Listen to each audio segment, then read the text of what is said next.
Good morning students.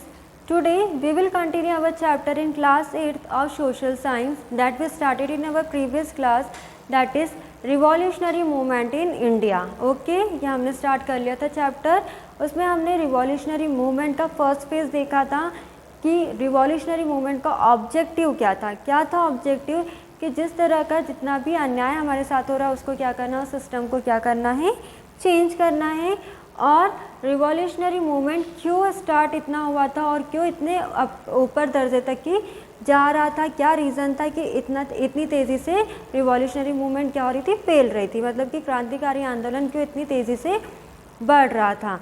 तो हमने देखा तो उसमें इकोनॉमिक डिस्पैरिटी थी, लॉर्ड कर्जन की पॉलिसी थी, उसमें डिफरेंट जो इंडिपेंडेंस इवेंट्स थे, इसके कारण ये इतने सारे रीज़न जो थे हमने डिस्कस कर लिए थे.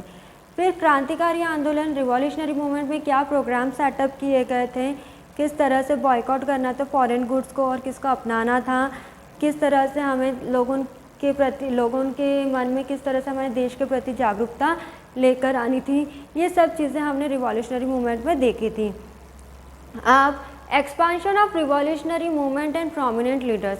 किसी भी तरह का आंदोलन होता है तो वो ऐसा नहीं है कि एक या दो या तीन आदमियों के साथ होता है, नहीं, इसमें जितने भी आदमी होते हैं उनका कुछ ना कुछ क्या होता है, डिवाइडेड होता है और उनमें क्या होते हैं, लीडर्स बनते हैं.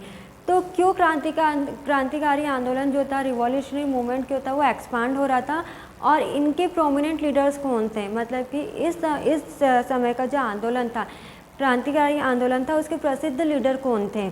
तो let us start our chapter. The wave of revolution had spread all over the country and Maharashtra, Bengal and Punjab were the key centers. अब ये जो रिवॉल्यूशनरी मूवमेंट की जो लहर थी वो क्या हो गई थी, पूरे देश में क्या हो गई थी, भपकते जा रही थी, मतलब तेज़ी से चल रही थी.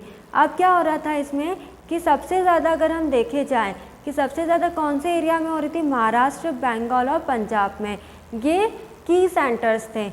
इस तरह के जो स्टेट थे इसमें क्रांतिकारी आंदोलन कैसे हो रहे थे, तेज़ी से बढ़ रहे थे. तो Maharashtra was the centre of the revolutionaries. Vasudev Balwant Phadke, Vinayak K Ranade, Chapekar Bandhu, Shyamji Varma and Vinayak Damodar Savarkar were the prominent revolutionaries here. अब जितने भी मैंने अभी रिवॉल्यूशनरीज नेम लिए हैं, रिवॉल्यूशनरी पर्सनस के नेम लिए हैं, उसमें से ये क्या थे, प्रोमिनेंट लीडर्स थे. This were the leaders of the revolutionary movement इन महाराष्ट्र. महाराष्ट्र के क्या थे, ये क्रांतिकारी आंदोलन के क्या थे, प्रसिद्ध लोग थे, किसमें, रिवॉल्यूशनरी मूवमेंट के. Vasudev Phadke was the leader of the revolutionary movement. इन सब का लीडर कौन था, Vasudev Phadke. With the help of few people he occupied Dhamari, Balte, Phalse villagers in 1779. 1879 में क्या हुआ था, कुछ लोगों की मदद से, कुछ लोगों की लड़ाई से इन्होंने क्या कर लिया था, जो कुछ गांव थे जो कि ब्रिटिशर्स के अंडर थे, उन्होंने क्या कर लिया था, अपने इंडियन के अंडर में कर लिए थे. जैसे धामरी, बाल्टे एंड फाल्सपे, ये कुछ ऐसे विलेजेस थे जो कि कुछ लड़ाई के जो कि वासुदेव फाड़के ने अपनी लड़ाई के दौरान इनको क्या कर लिया था, हथिया लिया था. Later on he was arrested in the same year and was sent to cellular zone in Andaman and Nicobar. क्या हुआ, जब इन्होंने हमारे इंडिया में ये कुछ गाँवों को क्या कर दिया था, न्याय दिला दिया था, इसमें किसी भी तरह का क्या हो रहा था, ब्रिटिशर्स का कुछ नहीं चल रहा था.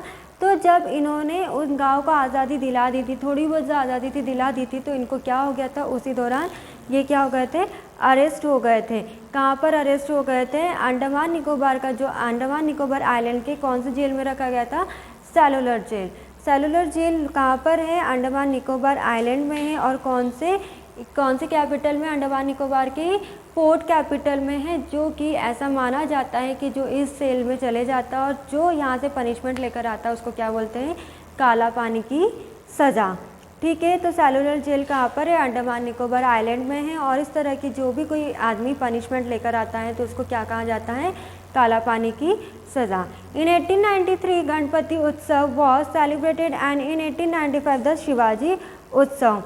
क्या हुआ, महाराष्ट्र में सबसे ज़्यादा धूमधाम से क्या मनाया जाता है, गणेश उत्सव मनाया जाता है. तो 1893 में गणेश उत्सव मनाया गया था और शिवाजी उत्सव कब मनाया गया था, 1895 में. दिस उत्सव awaken the feeling of love towards nationalism among the people of Maharashtra. इस तरह के उत्सव क्यों सेलिब्रेट किए गए थे, इस तरह के फेस्टिवल क्यों सेलिब्रेट किए गए थे, ताकि जो महाराष्ट्र के लोग हैं उनमें क्या कर सके, भावनाएं उत्पन्न करवा सके राष्ट्र के प्रति।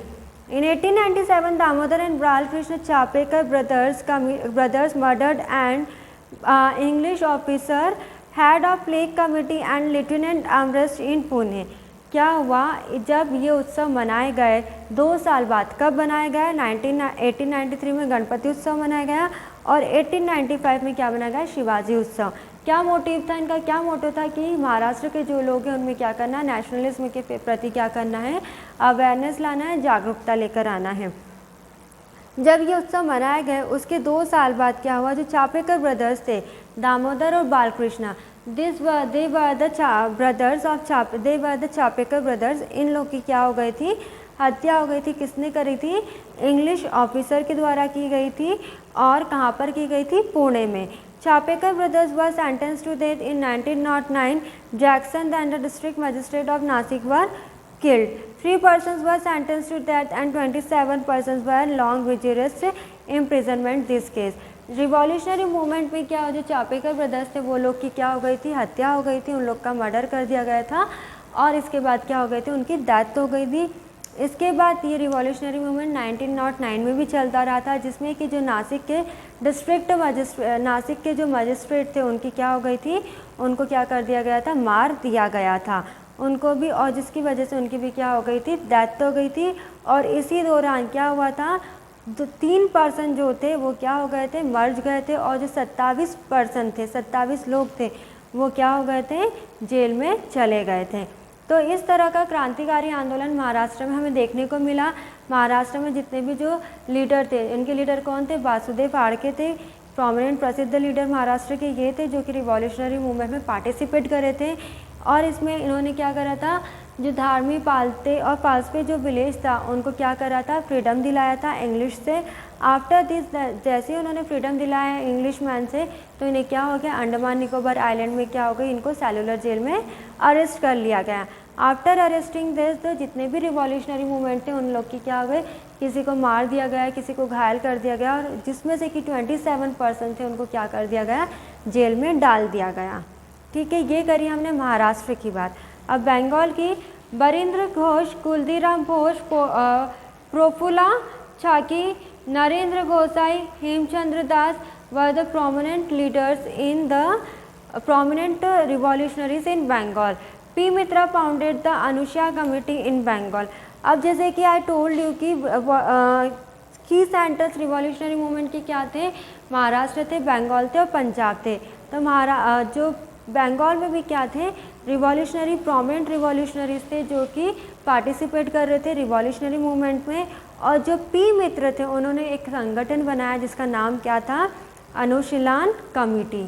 ठीक है, क्या नाम था, अनुशीलन कमेटी। किसके द्वारा बनाया गया, पी मित्रा के द्वारा। The aim of this committee was to cultivate physical and intellectual sharpness among the youth. इस तरह का जो संगठन था क्यों बनाया गया, इसका मोटो क्या था कि जितने भी नौजवान लोग हैं उनमें क्या है, भौतिक और जो भौतिक तरह से क्या हो, शार्पनेस उत्पन्न हो सके देश के लिए। This organisation got support from Aurobindo Ghosh and doctor Keshav Balram Hedgewar. Anti-British news were published in the newspaper Yugnantar and Sandhya.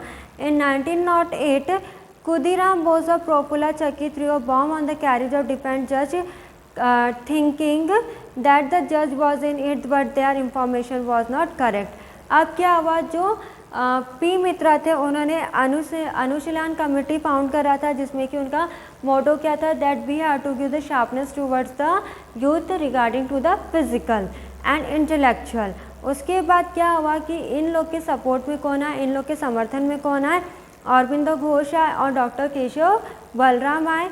इन लोग ने पी मित्रा को सपोर्ट करा, पर कुछ बाद ही क्या न्यूज़पेपर में पब्लिश हो गया, एंटी ब्रिटिश द्वारा। एंटी ब्रिटिश मतलब कि जो कि किसके समर्थन में रहते हैं, इंग्लिश के समर्थन में रहते हैं, और जो पॉलिटिक्स होती है जैसे कांग्रेस की हो गई, बीजेपी की हो गई, उनके क्या रहते हैं, विरोधी रहते हैं, तो इनको बोलते हैं एंटी ब्रिटिश। मतलब कि लोग हमारे क्या ही रहते, हमारे यहाँ के ही रहते हैं, हमारे देश के रहते हैं, पर सपोर्ट किसी और को करते हैं, तो उनको बोलते हैं एंटी ब्रिटिश बोला जाता है।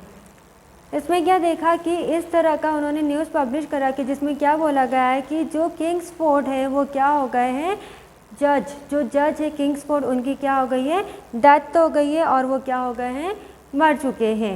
Actually 2 British women were killed in this accident sooner after Chaki shot himself. After this Chaki shot himself dead and Khudiram Bose were arrested, tried to hanged to death. ये जो news थी, anti newspaper की जो news थी, वो anti British की जो news थी वो क्या थी, गलत थी।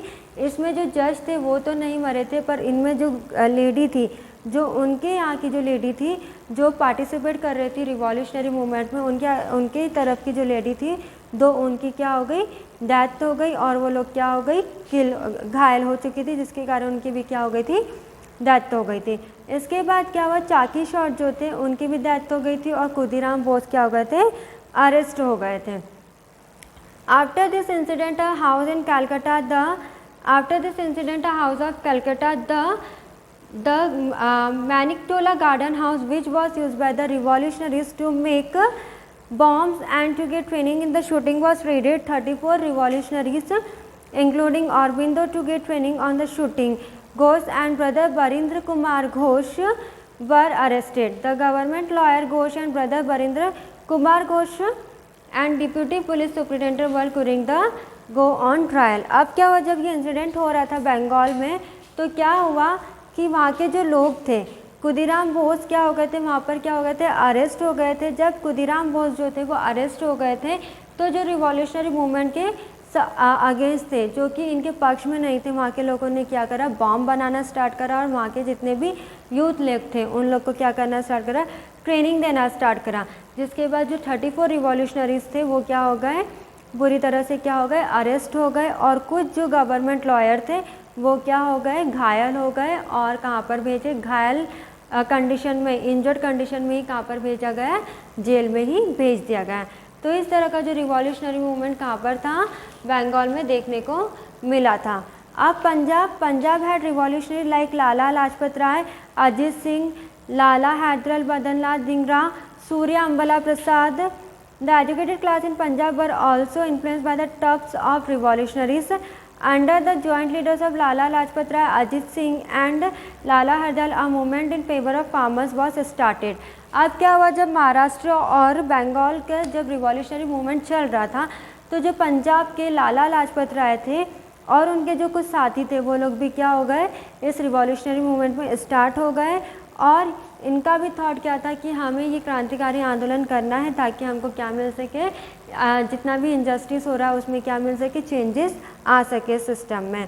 Ajit Singh and Lala Hardayal movement in favours of farmers, इनका जो सेकंड स्टेप था ये क्या था कि इस तरह का आंदोलन क्यों स्टार्ट करा था, ताकि जितने भी किसान लोग हैं उनको क्या कर सके, उनके पक्ष में आ सके, उनको भी न्याय दिला सकें। The British government deported Lala Lajpat Rai and Ajit Singh, the Kuka movement was started against British in Punjab. जब लाला लाजपत राय और अजीत सिंह क्या हो गए, ब्रिटिशर्स द्वारा क्या हो गए, अरेस्ट हो गए। जैसे ही अरेस्ट हुए तो पंजाब में दूसरा मूवमेंट स्टार्ट हो गया जिसका नाम क्या था, Kuka movement. Understood this much everyone, movements. So we discuss 3 types of the revolutionary movements and prominent leaders. इसके की सेंटर्स क्या थे, महाराष्ट्र थे, बंगाल थे, पंजाब थे। महाराष्ट्र के में जो प्रोमिनेंट लीडर थे जिन्होंने रिवॉल्यूशनरी मूवमेंट को सपोर्ट करा था, कौन से, वासुदेव फाल्के थे, जिन्होंने कि किसको सपोर्ट करा था, रिवॉल्यूशनरी मूवमेंट को। ये भी खुद अरेस्ट हुए थे और कहाँ पर गए थे, सेलुलर जेल में गए थे, जो कि कहाँ पर है, अंडमान निकोबार आइलैंड में है। फिर हमने बंगाल देखा, बंगाल में कौन थे, जो पी मित्रा थे। पी मित्रा ने कौन सी कमेटी फाउंड आउट करी थी, अनुशियान कमेटी फाउंड आउट करी थी। इसमें उनका क्या मोटो था कि they have to give physical and intellectual sharpness to the youth. ये भी क्या हुए थे, अरेस्ट हुए थे और इनके प्रति जो एंटी ब्रिटिश लोग थे उन्होंने क्या करा था, गलत न्यूज़पेपर में पब्लिश कर दिया गया था कि इनके द्वारा क्या कर दिया गया है, जो मजिस्ट्रेट है उसकी क्या कर दी गई है, मर्डर कर दी गई है। बट ये इंसिडेंट क्या हुआ था, इनमें जो 2 वुमेन्स थी उनकी डेथ हो चुकी थी और इसमें भी क्या थे, रिवॉल्यूशनरीज जो थे वो क्या हो गए थे, अरेस्ट हो चुके थे। कितने, 34 रिवॉल्यूशनरीज। अब हम पंजाब की बात करें तो पंजाब के जो प्रोमिनेंट लीडर्स थे वो कौन थे, लाला लाजपत राय थे, अजीत सिंह थे। ये लोग भी क्या हो गए थे, ब्रिटिशर्स के द्वारा क्या हो गए थे, अरेस्ट हो चुके थे ब्रिटिशर्स के द्वारा। और इनका जो मोटो तो क्या था कि जो फार्मर्स हैं, जो किसान हैं, उन लोग को क्या करना है, सपोर्ट करना है ताकि उनके फेवर में वो लोग क्या कर सके, आ सकें। और जब ये मूवमेंट पूरी तरह से ख़त्म होने, ये जो मूवमेंट है रिवॉल्यूशनरी मूवमेंट पंजाब में चल ही रहा था, और जब लाला लाजपत राय और अजित सिंह जब दोनों अरेस्ट हो गए तो कौन सा मूवमेंट स्टार्ट हो गया था पंजाब में, ब्रिटिशर्स के विरोध में कुका मूवमेंट स्टार्ट हो गया था। ठीक है, तो ये 3 तरह की रिवॉल्यूशनरी मूवमेंट हमने अलग अलग स्टेट में देखे। अब हम पढ़ेंगे रिवॉल्यूशनरी एक्टिविटीज़ अब्रॉड। अब रिवॉल्यूशनरी जो क्रांतिकारी चीज़ चल रही थी वो अब्रॉड में किस तरह से चल रही थी, हमारे देश के बाहर किस तरह से चल रही थी। तो Indian revolutionaries were active in other parts of the world also. First of all Shyamji Verma establish in India in house in London in 1905। अब जो इंडिया में इंडियन रिवॉल्यूशनरीज थे वो हमारे देश के बाहर भी थे, मतलब कि पूरी दुनिया में जो इंडियन रिवॉल्यूशनरीज थे तो जो श्यामजी वर्मा थे उन्होंने लंदन के इंडियन हाउस में क्या एक्स्टैब्लिश करा, रिवॉल्यूशनरी एक्टिविटी स्टार्ट करी, जो कि कब करी, 1905 में स्टार्ट करी। This was the centre of revolutionaries here. London में जो इंडिया से जो बाहर रिवॉल्यूशनरी लोग थे उन लोग का सेंटर कहाँ पर बनाया गया, लंदन में बनाया गया। Shyamji also started sociologist magazine and started scholarships. Vinayak Damodar Savarkar, Virendra Nath Chattopadhyay, Tirumal Acharya, Bhikaji Cama, Bhai Premanand, Madan Lal Dhingra and Lala Hardayal were the active member of this society. तो जो लंदन में इंडियन हाउस में रिवॉल्यूशनरी सेंटर बनाए गए तो इनके जितने भी अभी मैंने नाम लिए, Bhikaji Cama, Madan Lal Dhingra, this are the active members of this society. ठीक है, one of the members of the society Madan Lal Dhingra in 1990 killed Curzon Wallis in the Secretary of India. Dhingra was hanged and Vinayak Damodar Savarkar was sent to cellular jet and Andaman Island. अब जो revolutionaries हमारे abroad में चल रही थी उसमें जो धिंगरा जी थे वो क्या हो गए थे, अरेस्ट हो गए थे। और अरेस्ट किसके द्वारा हुए थे, जो कर्जन थे, कर्जन जो ब्रिटिश के जो हेड थे, जो ब्रिटिश के जो मिनिस्टर थे उनके द्वारा क्या हो गए थे, अरेस्ट हो गए थे। कहाँ पर हुए थे, सेक्रेटरी ऑफ इंडिया में अरेस्ट हुए थे। और जब वो जैसे ही अरेस्ट हो गए थे तो उनको क्या करवा दिया गया था, फांसी दिलवा दी गई थी। और जो विनायक दामोदर थे उनको कहाँ पर भेज दिया गया था, सेलुलर जेल में भेज दिया गया था, जो कि कहाँ पर है, अंडमान निकोबार में थी। इन 1930 द गद्दार party was formed in United states of America. Lala Hardayal was the key activities of this party. इस तरह का जो रिवॉल्यूशनरी एक्टिविटी हमारे इंडिया के बाहर भी चल रहा था, जिसमें कि अलग अलग जो लोग थे वो अरेस्ट हुए, अलग अलग कुछ लोग को क्या हुए, हैंग भी करवा दिया गया, कुछ लोग को सेलुलर जेल में भेज दिया गया। तो ये थी हमारी रिवॉल्यूशनरी एक्टिविटी अब्रॉड के बारे में। अब जो ये कब चल रहा था, फर्स्ट फेज़ में चल रहा था। अभी तक हम किसकी बात कर रहे हैं, revolutionary movement in first phase. ये सारे फर्स्ट फेज़ के क्या है, प्रोमिनेंट लीडर्स हैं। As the First World War began, Lala Hardal and his comrades went to the Germany in 1907 at Stuttgart in Germany. Madam Kama was passed to the unfurl the Indian flag with the dream of India independence in the International Socialist Conference. अब जब first war शुरू हुआ तो जो लाला हरदयाल थे और उनके जो साथी लोग थे वो कहाँ पर पहुँचे, जर्मनी पहुँचे। कब, 1907 में। और उनके जो साथी थी मैडम कामा, वो ये चाहती थी, उनका एक सपना था कि हमारा जो भारत का तिरंगा हो वो क्या हो, लहराए। कहाँ पर, जब इंटरनेशनल सोशलिस्ट कॉन्फ्रेंस जो पर हेल्ड होने वाली थी उस दौरान हमारा देश का तिरंगा क्या हो, फहलाया जाए। ठीक है, understood this much everyone, revolutionary movement against Britishers. ठीक है, तो हमने आज क्या पढ़ा, we completed our 2 topics in this chapter. एक तो हमने क्या करा, रिवॉल्यूशनरी मूवमेंट जो कि हमारे इंडिया के ही थे, प्रोमिनेंट लीडर्स जो कि हमारे इंडिया के थे, और रिवॉल्यूशनरी एक्टिविटी इन अब्रॉड, बाहर भी किस तरह की एक्टिविटी चल रही थी। So first phase of revolutionary movement we completed today. In next class we will start our new topic of this chapter, that is second phase. Thank you.